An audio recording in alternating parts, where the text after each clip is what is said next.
Hi, me again. Just going to have a quick chat about food and diet.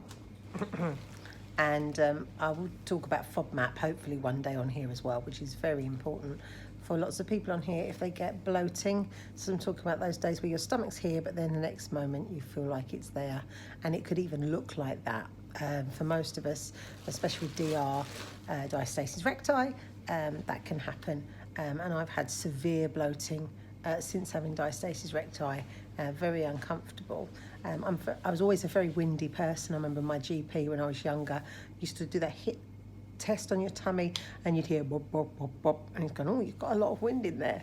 And I've had a lot of trap wind in the past. So for me, surgery obviously wasn't brilliant in the way of recovery because I'm having to deal with a lot of wind as well. But peppermint will sort that out. But the reason why I come on here was to talk about taking advantage of this situation. So this is how it feels for me. This is just my opinion.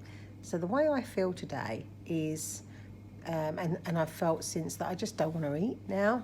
Obviously you have to eat to survive. You have to feed your body with the right nutrients to recover. But what I'm finding is that wonderful balance of just wanting to eat small amounts, little and often, I suppose you want to say. Oh, and it just feels so much better. So I'm using this time to like cleanse and just take in that food. Luckily I eat very well anyway when I'm at home.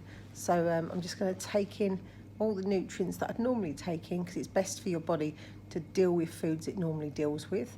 So hopefully going home today will help with that. But also at the same time, it will settle in my body. My body will realise, hey, I'm a little bit more of a different shape now, and I'm eating that way as well. Hopefully that will help.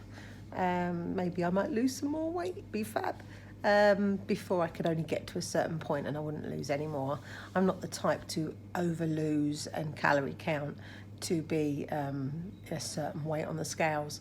I'd hit the weight. Excuse me.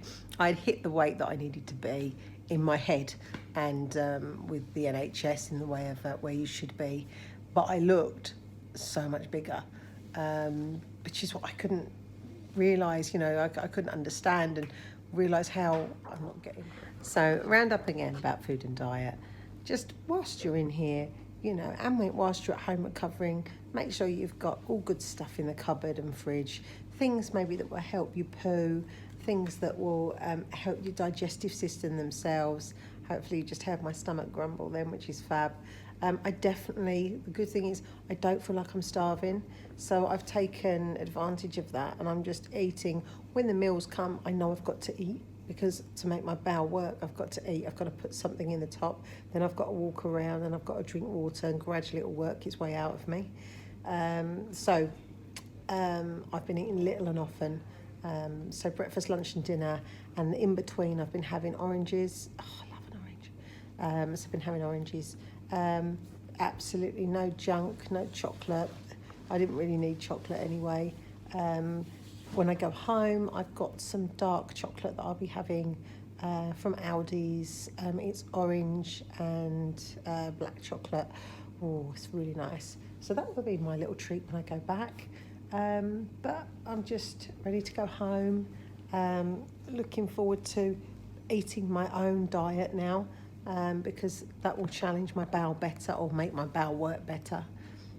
And I think that's about it, really.